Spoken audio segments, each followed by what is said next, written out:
हर खबर पर होगी आपकी पकड़। डाउनलोड कीजिए एबीपी लाइव ऐप।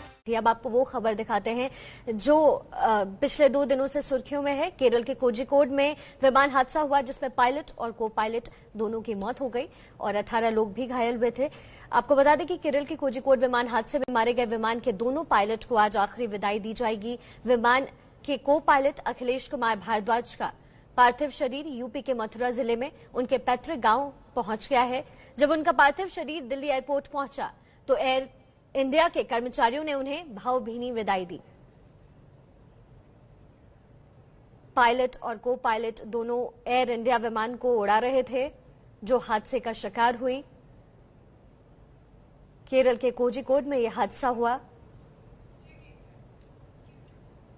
और आपको बता दें कि केरल के कोझिकोड में हुए विमान हादसे का जो ब्लैक बॉक्स है वो अब मिल गया है, जिसकी जांच होने के बाद हादसे की असली वजह सामने आ पाएगी। ग्राउंड जीरो पर पहुंचे एबीपी न्यूज संवाददाता ने हादसे की वजह जानने की कोशिश की। आप भी ये रिपोर्ट देखिए।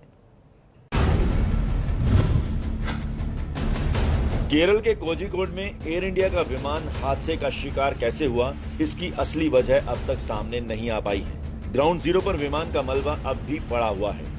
का मलबा उसी तरीके से पड़ा हुआ है। भारत में 3 टेबल टॉप रनवे हैं, उन्हीं में से एक ये भी है और फिलहाल जो विमान का मलबा है ये मेन जो एयरपोर्ट का रनवे है उससे करीबन 35 फीट नीचे पड़ा हुआ है। अभी भी विमान में 190 से ज्यादा लोग सवार थे, जिसमें से 18 लोगों की मौत की पुष्टि भी हो गई है। और फिलहाल इस घटना की बात की जाए तो जिस दौरान ये विमान को लैंड होना था, शाम को 7:40-42 का जो सही वक्त बताया जा रहा है, उस दौरान बहुत तेज आंधी थी, बहुत तेज बारिश हो रही थी और इस वजह से जो पायलट है उसने कोशिश जरूर की, अनुभवी पायलट थे, उन्होंने कोशिश जरूर की कि विमान को सही जगह लैंड किया जा सके, लेकिन उसमें जो है कुछ तकनीकी दिक्कत आई। कहा यह भी जा रहा है कि जिस दौरान पायलट ने लैंडिंग करने की कोशिश की, तेज बारिश हो रही थी, इस वजह से ब्रेक लगाने में भी दिक्कत आई है और वो एक कारण बना है इस दुर्घटना का। लेकिन जानकारों का यह भी मानना है टेबल टॉप रनवे पर विमान लैंड करवाना बहुत बड़ी चुनौती होती है। नागरिक उड्डयन मंत्री हरदीप पुरी ने शनिवार को ग्राउंड जीरो का मौका मुआयना किया। मंत्री ने साफ कहा कि इसकी कम ही आशंका है कि पायलट से कोई गलती हुई हो। The captain had more than 10,000 hours of flying experience. He had landed on this very airfield, I think, as many as 27 times, including this year.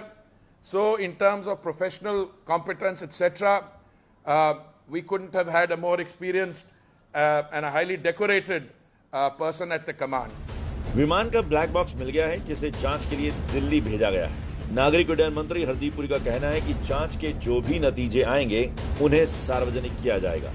Black box मिल गया है, ब्लैक बॉक्स से जो है अब काफी सारी जानकारी निकल के सामने आएगी, क्योंकि ब्लैक बॉक्स किसी भी दुर्घटना के बाद में, विमान दुर्घटना के बाद में सबसे अहम कड़ी माना जाता है, जिससे ये पता लगाया जा सकता है कि आखिर दुर्घटना हुई उसकी वजह क्या रही। कोझिकोड में हुए इस विमान हादसे में 18 लोगों की जान गई थी, लेकिन कई लोगों को सूझबूझ के साथ बचाया गया और ये सूझबूझ थी पायलट और को पायलट की।